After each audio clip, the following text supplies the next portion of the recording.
S Darshan and gang ವಿರುದ್ಧ ಈಗಾಗಲೇ charge sheet ಸಲ್ಲಿಕೆ ಆಗಿರುವಂತದ್ದು 24ನೇ ಎಸಿಎಂಎಂ ಕೋರ್ಟ್ ಚಾರ್ಜ್ ಶೀಟ್ ಅನ್ನ ಸಲ್ಲಿಕೆ ಮಾಡಿದ್ದಾರೆ ಅಧಿಕಾರಿಗಳು. ಕೂಲಂಕುಷವಾಗಿ ಕೇಸ್ನ ತನಿಖೆ ಬೆನ್ನಲ್ಲೇ ಕ್ರೈಮ್ ಶೀಟ್ ಓಪನ್ ಆಗಿದೆ. ಎಲ್ಲಾ ಮಾಹಿತಿಯನ್ನ ಒಳಗೊಂಡಂತಹ ಬೃಹತ್ ದೋಷಾರೋಪ ಪಟ್ಟಿಯನ್ನ ಈಗಾಗಲೇ ಸಲ್ಲಿಕೆ ಮಾಡಲಾಗಿದೆ. ಎಸ್ ಇದು ಬರೋಬ್ಬರಿ 86 ದಿನಗಳ ನಂತರ ದೋಷಾರೋಪ ಪಟ್ಟಿಯನ್ನ ಸಲ್ಲಿಕೆ ಮಾಡಲಾಗಿರುವಂತದ್ದು. 3991 ಪುಟಗಳ ಚಾರ್ಜ್ ಶೀಟ್ ಅನ್ನ ಸಲ್ಲಿಕೆ ಮಾಡಲಾಗಿದೆ. 17 ಆರೋಪಿಗಳ ವಿರುದ್ಧ ಬೃಹತ್ ದೋಷಾರೋಪ ಪಟ್ಟಿ ಇದು. ಗಮನಿಸ್ತಾ ಇದ್ದೀರಾ, ಈಗಾಗಲೇ ನಟ ದರ್ಶನ್ ಸೇರಿದಂತೆ ಪವಿತ್ರ ಗೌಡ ಅವರನ್ನ ಒಳಗೊಂಡಂತಹ ಈ ಪ್ರಕರಣಕ್ಕೆ ಸಂಬಂಧಪಟ್ಟಂತೆ ಇವತ್ತು ಚಾರ್ಜ್ ಶೀಟ್ ಸಲ್ಲಿಕೆ ಆಗಿದೆ. ಚಿತ್ರದುರ್ಗದ ರೇಣುಕಾಸ್ವಾಮಿ ಅಪಹರಣ ಹಾಗೆ ಕೊಲೆ ಪ್ರಕರಣಕ್ಕೆ ಸಂಬಂಧಪಟ್ಟಂತೆ ದರ್ಶನ್ ಅವರ ಗ್ಯಾಂಗ್ ವಿರುದ್ಧ ಈಗ ದೋಷಾರೋಪ ಪಟ್ಟಿಯನ್ನ ಪೊಲೀಸರು ನ್ಯಾಯಾಲಯಕ್ಕೆ ಸಲ್ಲಿಕೆ ಮಾಡಿದ್ದಾರೆ. ಫೈನಲಿ ಈಗ ಪೊಲೀಸರು ಅವರ ಕರ್ತವ್ಯವನ್ನ ಮಾಡಿದ್ದಾರೆ. ಈ ಕೇಸ್ಗೆ ಸಂಬಂಧಪಟ್ಟಂತೆ ಎಲ್ಲವನ್ನ ಒಪ್ಪಿಸಿ ಈಗ ಕೈ ತೊಳ್ಕೊಂಡಿದ್ದಾರೆ. ಬೆಂಗಳೂರು ಪೊಲೀಸರು 24ನೇ ಎಸಿಎಂಎಂ ಕೋರ್ಟ್ಗೆ ನಟ ದರ್ಶನ್, ಪವಿತ್ರ ಗೌಡ ಸೇರಿದಂತೆ ಒಟ್ಟು 17 ಆರೋಪಿಗಳ ವಿರುದ್ಧ 4000ಕ್ಕೂ ಹೆಚ್ಚು ಪುಟಗಳ ಚಾರ್ಜ್ ಶೀಟ್ ಸಲ್ಲಿಕೆ ಮಾಡಿರುವಂತದ್ದು ಗಮನಿಸ್ತಾ ಇದ್ದೀರಿ.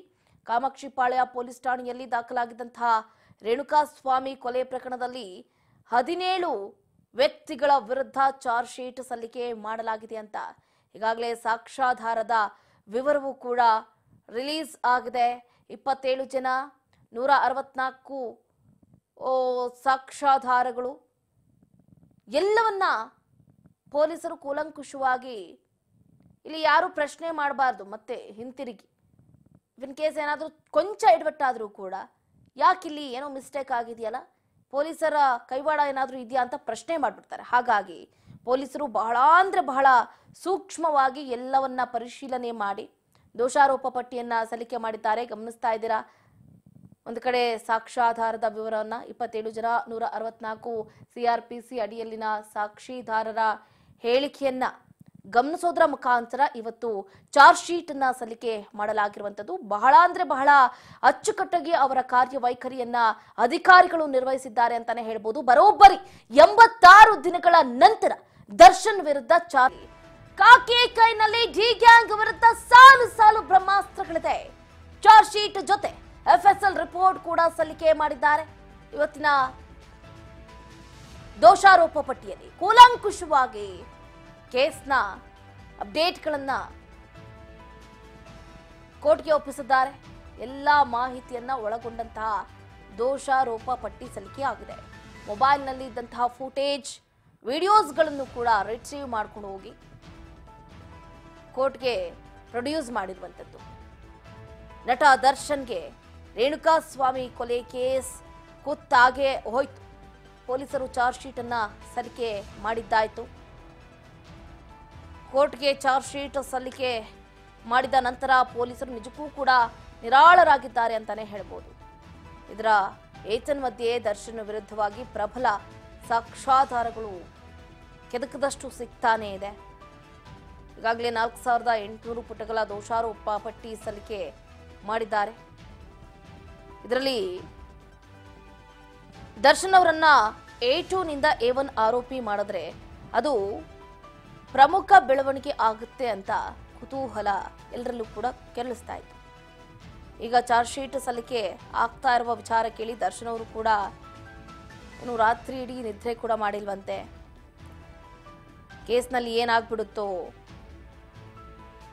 ಈ ಚಾರ್ಜ್ ಶೀಟ್ ಸಲ್ಲಿಕೆ ಆದ ನಂತರ ನಾನೇನು ಅವ್ಯವಸ್ಥೆಗೆ ಒಳಗಾಗ್ಬಿಡ್ತೀನೋ ಅಂತ ಅಂದುಕೊಂಡಿದ್ರು. ಆದರೆ ಈಗ ಚಾರ್ಜ್ ಶೀಟ್ ಸಲ್ಲಿಕೆ ಆಯಿತು. 3991 ಅರೌಂಡ್ 4000, 9 ಶೀಟ್ ಕಡಿಮೆ 4000ದಷ್ಟು ಪುಟಗಳ ಚಾರ್ಜ್ ಶೀಟ್ ಅನ್ನ ಸಲ್ಲಿಕೆ ಮಾಡಿದ್ದಾರೆ. 17 ಆರೋಪಿಗಳ ವಿರುದ್ಧ ಮೊನ್ನೆ 24ನೇ ಎಸಿಎಂಎಂ ನ್ಯಾಯಾಲಯ ದೋಷಾರೋಪ ಪಟ್ಟಿಯನ್ನ ಸಲ್ಲಿಸಲಾಗಿದೆ. ಈ ದೋಷಾರೋಪ ಪಟ್ಟಿಯಲ್ಲಿ ಆರೋಪಿಗಳನ್ನು ಒಳಗೊಂಡಂತೆ ಒಟ್ಟು 3,991 ಪುಟಗಳನ್ನು 7 ಸಂಪುಟಗಳನ್ನು ಒಳಗೊಂಡಂತೆ ಈ ದೋಷಾರೋಪ ಪಟ್ಟಿಯನ್ನು ಒಪ್ಪಿಸಲಾಗಿದೆ. ಸಂಪುಟಗಳ 10 ಕಡತಗಳನ್ನು ಕೂಡ ಒಳಗೊಂಡಿರುತ್ತೆ ಈ ಚಾರ್ಜ್ ಶೀಟ್.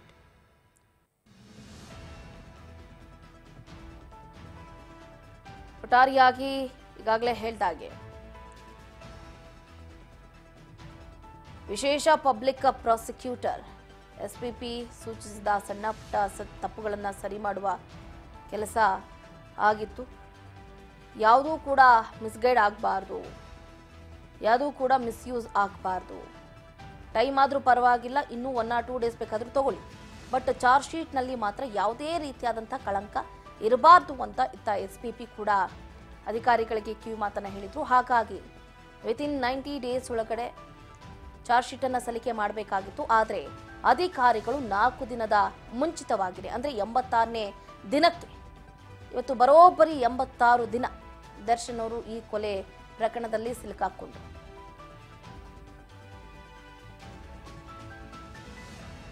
ಸೆರೆವಾಸವನ್ನ ಅನುಭವಿಸ್ತಾ ಇರೋದು ಅಂದ್ರೆ ಏನೋ ಪರಪ್ಪನ ಅಗ್ರಹಾರಕ್ಕೆ ಎಂಟ್ರಿ ಕೊಟ್ಟಿದ್ದು, ಅದಾದ ನಂತರ ಬಳ್ಳಾರಿ ಜೈಲಿಗೆ ಎಂಟ್ರಿ ಕೊಟ್ಟಿದ್ದು, ಇಲ್ಲಿ 76 ದಿನಕ್ಕೆ ಕಾಲಿಟ್ರೆ 10 ದಿನಗಳು ಸೆಲ್ನಲ್ಲೇ ಇದ್ರು.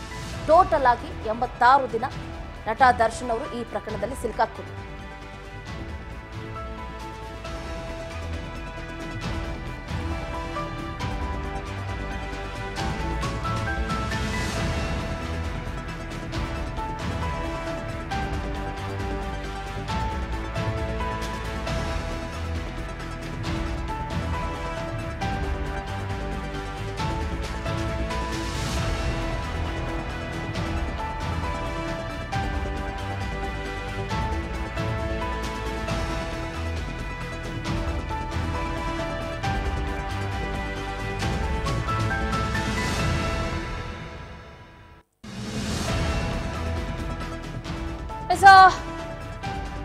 ರಾಜ್ ನ್ಯೂಸ್ನಲ್ಲಿ ಡಿ ಗ್ಯಾಂಗ್ ಕ್ರೌರ್ಯದ ಸ್ಫೋಟಕ ಅಂಶಗಳು ಬಯಲಾಗ್ತಾ ಇದೆ. ಪ್ರತ್ಯಕ್ಷ, ಸಾಂದರ್ಭಿಕ, ತಾಂತ್ರಿಕ, ವೈಜ್ಞಾನಿಕ ಮತ್ತು ಇತರೆ ಸಾಕ್ಷ್ಯಾಧಾರಗಳನ್ನ ಒಳಗೊಂಡಿರುವಂತಹ ಸ್ಫೋಟಕ ಸುದ್ದಿ ಅಂತಾನೆ ಹೇಳ್ಬೋದು. ಸಾಕ್ಷ್ಯಾಧಾರಗಳಿಂದ 17 ಆರೋಪಿತರ ವಿರುದ್ಧ ಈಗಾಗಲೇ ಚಾರ್ಜ್ ಶೀಟ್ ಸಲ್ಲಿಕೆಯಾಗಿದೆ. ಡಿ ಗ್ಯಾಂಗ್ ಕ್ರೌರ್ಯದ ಸ್ಫೋಟಕ ಅಂಶ ನಮ್ಮಲ್ಲಿ ಮಾತ್ರ. ಗಮನಿಸಬಹುದು, ನಟ ದರ್ಶನ್ ಅವರ ವಿರುದ್ಧ ಯಾವಾಗ ಚಾರ್ಜ್ ಶೀಟ್ ಸಲ್ಲಿಕೆ ಆಗುತ್ತೆ, ಯಾಕಿಷ್ಟು ತಡ ಆಗ್ತಾ ಇದೆ? ಚಾರ್ಜ್ ಶೀಟ್ ಸಲ್ಲಿಕೆ ಆದ ನಂತರ ನಟ ದರ್ಶನ್ ಅವರ ನಡೆ ಏನು ಅನ್ನುವಂತಹ ಕೌತುಕ ಎಲ್ಲರಲ್ಲೂ ಕೂಡ ಇತ್ತು. ಈಗ ಅದಕ್ಕೆ ಉತ್ತರ ಸಿಗ್ತಾ ಇದೆ. ನಟ ದರ್ಶನ್ ಅಂಡ್ ಗ್ಯಾಂಗ್ ವಿರುದ್ಧ ಈಗಾಗಲೇ ಚಾರ್ಜ್ ಶೀಟ್ ಕೂಡ ಸಲ್ಲಿಕೆ ಮಾಡೋದ್ರ ಮುಖಾಂತರ ಪೊಲೀಸರು ಅವರ ಕರ್ತವ್ಯವನ್ನ ಕಳ್ಕೊಂಡಿದ್ದಾರೆ ಅಂತಾನೆ ಹೇಳ್ಬೋದು. ಕೊಂಚ ರಿಲೀಫ್ ಆಗಿದ್ದಾರೆ. ಈ ಕೇಸ್ನಲ್ಲಿ ಒದ್ದಾಡಿದ್ರು ಅಧಿಕಾರಿಗಳು ಅಂತಂದ್ರೆ ಹಗಲು ರಾತ್ರಿ ನಿದ್ದೆ ಇಲ್ಲದೆ ಹೇಗಾದ್ರೂ ಮಾಡಿ ಕೂಲಂಕುಷವಾಗಿ ತನಿಖೆ ಆಗಬೇಕು.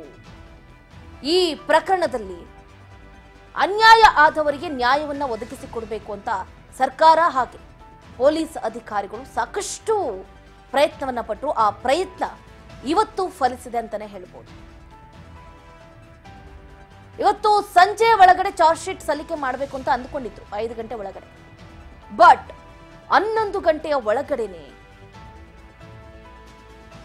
17 ಆರೋಪಿಗಳ ವಿರುದ್ಧ ಬರೋಬ್ಬರಿ 3,991 ಪುಟಗಳ ಚಾರ್ಜ್ ಶೀಟ್ ಅನ್ನ ಸಲ್ಲಿಕೆ ಮಾಡಿದ್ದಾರೆ.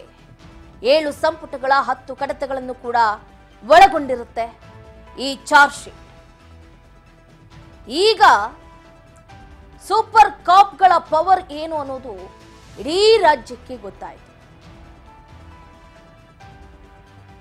ಎಲ್ಲ ಒಂದು ಕಡೆ ಪರಪ್ಪನ ಅಗ್ರಹಾರದಲ್ಲಿ ಈ ಹಿಂದೆ ಅಂದ್ರೆ 6-7 ದಿನಗಳ ಹಿಂಚೆ ದರ್ಶನ್ ಆರಾಮಾಗಿ ಬಿಂದಾಸ್ ಆಗಿ ಒಂದು ಕೈಯಲ್ಲಿ ಸಿಗರೇಟು ಒಂದು ಕೈಯಲ್ಲಿ ಟೀ ಹಿಡ್ಕೊಂಡು ಕುರ್ಚಿ ಮೇಲೆ ರಾಜಾರೋಷವಾಗಿ ಕೂತಿದ್ ನೋಡಿದ್ರೆ ಎಲ್ಲೋ ನಮ್ಮ ವ್ಯವಸ್ಥೆ ಕೆಟ್ಟೋಗ್ಬಿಡ್ತು, ದುಡ್ಡಿರೋರ್ಗೆ ಮಾತ್ರ ಇಲ್ಲಿ ನ್ಯಾಯ, ಬಡವರಾಗೇ ಇರಬೇಕು, ಕೊಲೆ ಮಾಡಿರೋರು ರಾಜನಂಗಿರ್ತಾರೆ ಅಂತ 1 or 2 days ಅನಿಸ್ತು. ಇಲ್ಲ ಅಂತ ಹೇಳಲಿಕ್ಕೆ ಸಾಧ್ಯನೇ ಇಲ್ಲ. ಅದಾದ ನಂತರ ಅಧಿಕಾರಿಗಳಿಗಾಗಿರ್ಲಿ ಅಥವಾ ರಾಜಕಾರಣಿಗಳಾಗಿರ್ಲಿ ಇಷ್ಟು ರಾಜಾರೋಷವಾಗಿ ದರ್ಶನಲ್ಲಿ ಮೆರಿತಾ ಇದ್ದಾರೆ ಅಂತ ಯಾರು ಕೂಡ ಅಂದ್ಕೊಂಡಿರಲಿಲ್ಲ. ತತ್ಕ್ಷಣವೇ ಪರಪ್ಪನ ಅಗ್ರಹಾರದಿಂದ ಬಳ್ಳಾರಿ ಜೈಲಿಗೆ ಶಿಫ್ಟ್ ಮಾಡಿದ್ರು. ಎಲ್ಲಾ ಕೈದಿಗಳ ರೀತಿಯನ್ನ ಅವನು ಕೂಡ ಟ್ರೀಟ್ ಮಾಡೋದಕ್ಕೆ ಮುಂದಾಗ್ತಿದ್ದಾರೆ. ಹಾಗಾಗಿ